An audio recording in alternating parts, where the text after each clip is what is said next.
भारत की धरती पर रहने वाले सारे मूल निवासी भाइयों, OBC, ST, SC, Indian minorities भाइयों, बहनों, बुज़ुर्गों, बच्चों और माताओं और इस ज़मीन पे, इस धरती पे रहने वाले सारे मूल निवासी भाइयों, मैं सबसे पहले आपको प्रणाम उस ईश्वर के नाम से करना चाहता हूँ जो हम सबका आपका मालिक है और हमारे आपके निर्माण का कर्ता है। अपनी वाणी को आपके सामने रखना चाहता हूँ कि सन 2014 के बाद जो भारत में सरकार केंद्र में बनी और उसके बाद जो भारत के कई राज्यों में बनी, उसमें विशेष तौर पे उत्तर प्रदेश राज्य में बनी और बनाई गई सरकार, हम जानते हैं उसमें निर्वाचन जो हुआ, चुनाव हुआ, वो जनता का मत नहीं है, बल्कि उसमें ना तो निष्पक्षता है, ना स्वतंत्रता है और ना पारदर्शिता है। फिर भी हम इन सरकारों को लगातार ढोए जा रहे हैं और उसका कारण है कि इसमें जनता की राय नहीं है। सरकार बेलगाम और मनमाने तरीके से कार्य कर रही है। इसमें से सरकारों के द्वारा किए जा रहे बहुतेरे अवैधानिक और विधि विरुद्ध कार्यों में से, मनमाने कार्यों में से एक कार्य है कि कई शहरों के उत्तर प्रदेश में लगातार उनके नामों का बदला जाना, कई क्षेत्रों के और कई जिलों के नामों का लगातार बदला जाना। इसका कारण क्या है? क्या ये नाम जो बदल के दूसरे गैर धर्म या मजहब के ऊपर पूर्व से काफ़ी लंबे समय से चलते चले आ रहे जो नाम हैं, उन्हें एक विशेष धर्म, मजहब या एक विशेष वर्ग के लोगों के द्वारा अपनी मनमानी को पूरा करते हुए उसका नाम बदले जा रहे हैं। जैसे हाल ही का किस्सा है कि प्राचीन और काफ़ी लंबे समय से उत्तर प्रदेश की शान और शौकत की राजधानी, नवाबों का शहर लखनऊ, अब इससे भी लोगों को परेशानी हो गई। सरकारों में बैठे हुए चंद मुट्ठी वाले लोगों को परेशानी हो गई कि लखनऊ का नाम बदलना चाहिए। इससे पहले मुग़ल सराय का नाम बदल दिया। बहुत बुरी बात थी कि मुग़ल सराय, फैजाबाद और मुग़ल गार्डन ये जितने भी हैं और आपके तमाम और भी जो नाम, ख़ास तौर से ये मुस्लिम नामों को बदल के हिंदू नाम क्यों रखे जा रहे हैं? अरे देश में सर्वधर्म यानी हर एक धर्म और पंथ को संविधान में बराबर का हक और हिस्सेदारी दी गई है और सरकार भी किसी एक धर्म विशेष वर्ग की नहीं है, बल्कि जनता के द्वारा चुनी गई सारे धर्म और मजहबों की सरकार है। सबों के लिए काम करने के लिए ये सरकार का निर्वाचन और चुनाव हुआ है। तो वो मुस्लिम धर्म वाले नाम बदल के हिंदू धर्म के क्यों रखती, क्रिश्चियन के क्यों नहीं रखती, या फिर जैनियों की क्यों नहीं रखती, सिख धर्म के लोगों के नाम क्यों नहीं रखती वो उन बदले हुए नामों को, या फिर बौद्ध धर्म के किसी एक नाम में से नाम को रख दे? अरे कोई बात नहीं है, अगर समानता के नियम और सिद्धांत को अपनाते हुए आपने 10 नाम बदले तो एक नाम हिंदू धर्म के लोगों के नाम पर रख दिया जाए, दूसरे जैनियों के, तीसरे बौद्ध के, चौथे सिख के, पाँचवें क्रिश्चियन के, छठे किसी गैर धर्म या मजहब या जो मजहब ही नहीं है अगर गैर धर्म मजहब वालों के नाम पर रख दिया जाए। इस तरीके से ये समानता का पूरी तरीके से सिद्धांत अपनाया जाना चाहिए। लेकिन एक धर्म के नाम बदल के शहरों के नाम, जिस पे लाखों करोड़ जनता की गाड़ी कमाई और उसके टैक्स के पैसे को फिजूल में उड़ाया और खर्चा करा जा रहा हैगा, और इससे नफ़रत फैलने का पूरा अंदेशा है। लोगों के अंदर भ्रम की स्थिति पैदा हो रही है और इन्हीं चीज़ों में लोग उलझ के रह गए हैं। एक दूसरे के प्रति जो एक कटु भाव और तमाम संवैधानिक और कानून में गैर बराबरी वाली बातें जो कानून में वर्जित हैं, संविधान में वर्जित हैं,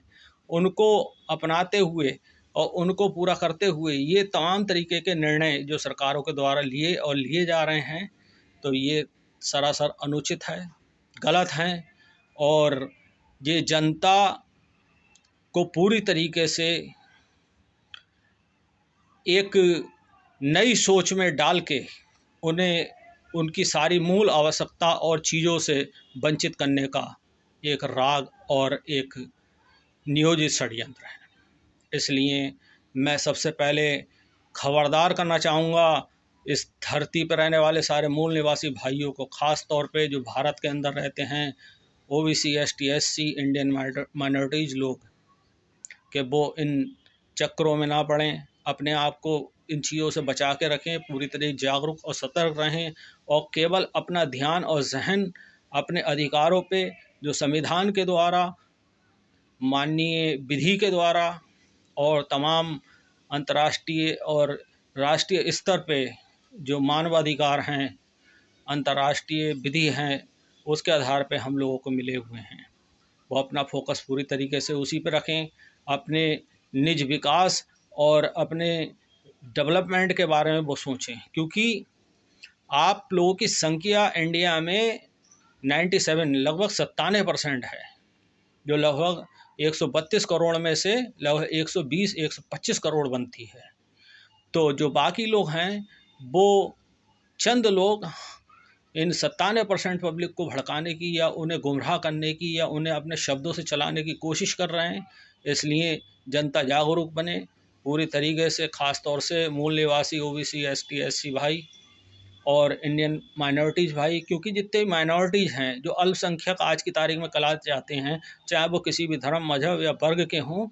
लेकिन वो हैं विशेषकर मूल निवासी ही, जो पहले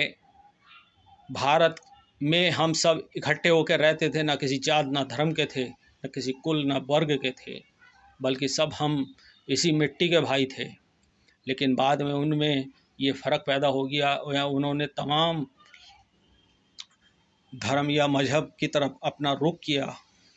लेकिन उन्होंने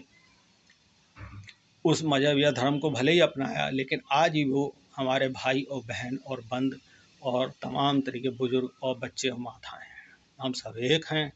इसलिए एकता को कायम रखें, यूनिटी को बढ़ाएं, फैलाएं और आपस में एक हों और सशक्त बनें। ख़ास तौर से मैं अपने मूल निवासी भाई बहनों को, बुजुर्ग बच्चों को और तमाम बुद्धिजीवी लोगों से ये अपील करना चाहूँगा कि वो सतर्क रहें, खबरदार रहें हर एक बात के लिए। ख़ास तौर से हमारे जो मूल निवासी भाई बहन हैं, OBC, ST, SC, Indian minorities वर्ग के लोग जो हैं, उन्हीं में से बड़ी संख्या में लोग जो दूसरे लोग हैं, जो शासन सत्ता में और तमाम तरीके के अधिकारों के पद पे काबिज हैं, जो देश का संचालन करने के लिए हमेशा अगवे बने रहते हैं, तो उनकी अच्छी चीज़ों को अपनाएं, लेकिन उनकी बुरी चीज़ों से, भ्रम फैलाने वाली चीज़ों से, पाखंड फैलाने वाली चीज़ों से और तमाम तरीके के आपस में समानता, यूनिटी और तमाम तरीके के आपसी विचार भेद फैलाने वाली चीज़ों से खबरदार रहें। और ख़ास तौर से खबरदार रहें इन बातों के लिए कि हमारे बीच में पाए जाने वाले हमारे ही अपने लोग, जिन्हें हम पूरी तरीके से नियंत्रित और कंट्रोल नहीं कर पा रहे हैं।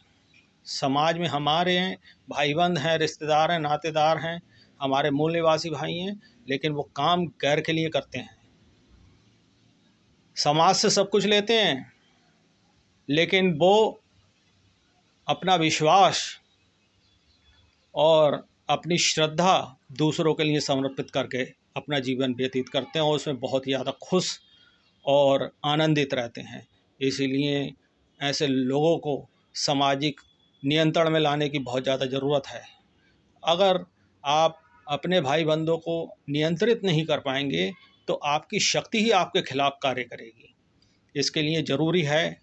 कि आप सामाजिक विधि विधानों को बनाएं और सामाजिक व्यवस्था के दायरे को और उसकी दरों दीवारों को इतना मजबूत कर दें कि कोई भी उसे लांघ के दूसरी तरफ ना जाने पाए। अगर जाए तो फिर वो पूरी तरीके से वापस आना चाहता है तो वो सामाजिक दायरे में आए, वरना अगर ऐसे लोग जो सामाजिक दीवारों को, सीमाओं को लांघ के परे जाते हैं, तो उन्हें फिर परे ही जाने दिया जाए, उन्हें वापस लेने की ज़रूरत नहीं है। जो रहते तो समाज में हैं, उनके रिश्ते नातेदार और तमाम तरीके के लोग हमारे मूल निवासी भाई, आपसी रिश्तेदार संबंध हैं, लेकिन उनकी श्रद्धा और विश्वास, उनकी भक्ति उन लोगों के लिए हैं जिनसे वो अपने निज फ़ायदे उठाते हैं और समाज को पूरी तरीके से नुकसान पहुंचा रहे हैं। इसलिए सामाजिक कानून और ख़ास तौर पे जो अच्छे और उनकी तरक्की और उन्नति के लिए कानून हैं, जिनमें सख्ती भी हो और रहम और तरस भी होना चाहिए, विकास भी होना चाहिए और हर एक तरीके की व्यवस्था होनी चाहिए, जिसमें न्याय का तत्व 100% हो। ऐसी विधियों को बनाया जाए, समाज पे लागू किया जाए, समाज को सशक्त बनाएं और पूरी तरीके से ताकतवर बने। और उलझन भरी चीज़ें के नाम बदल के दूसरे जनपदों के नाम पहले धर्म पे थे, अब दूसरे धर्मों के बना दिए गए। इन सब चीज़ों से अपने आप को बचा के रखें, उलझन की चीज़ों से बचा के रखें। वो मुद्दे जिनसे हमारा कोई फ़ायदा नहीं है, कोई लाभ नहीं है, उलझन की चीज़ें हैं जो न हमें तरक्की दे सकते हैं, न हमारी समस्याओं को, परेशानियों को मिटा सकते हैं, और ना ही हमारे दुख दर्दों को दूर कर सकते हैं, ना ही वो हमारी और आपकी तरक्कियों को आगे बढ़ा सकते हैं। न शिक्षा को आगे बढ़ा सकते हैं, न संपन्नता को आगे बढ़ा सकते हैं, न सुरक्षा को आगे बढ़ा सकते हैं, ना हमारे अधिकारों में वृद्धि कर सकते हैं और ना ही हमें सशक्त बना सकते हैं। ऐसी चीज़ों से, उलझनों से अपने आप को बचा के रखें, पूरी तरीके से खुद भी सतर्क रहें और अपने संग वाले, अपने रिश्तेदार, नातेदार और सारे मूल निवासी भाइयों पूरी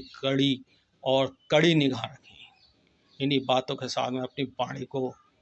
यहीं पे विराम देता हूँ और आप सारे मूल निवासी भाई, OBC, SC, ST, Indian minorities से फिर से अपील करता हूँ कि जागते रहो, खुली आंखों से जागते रहो, हर पल जागते रहो, हर पल सतर्क रहो और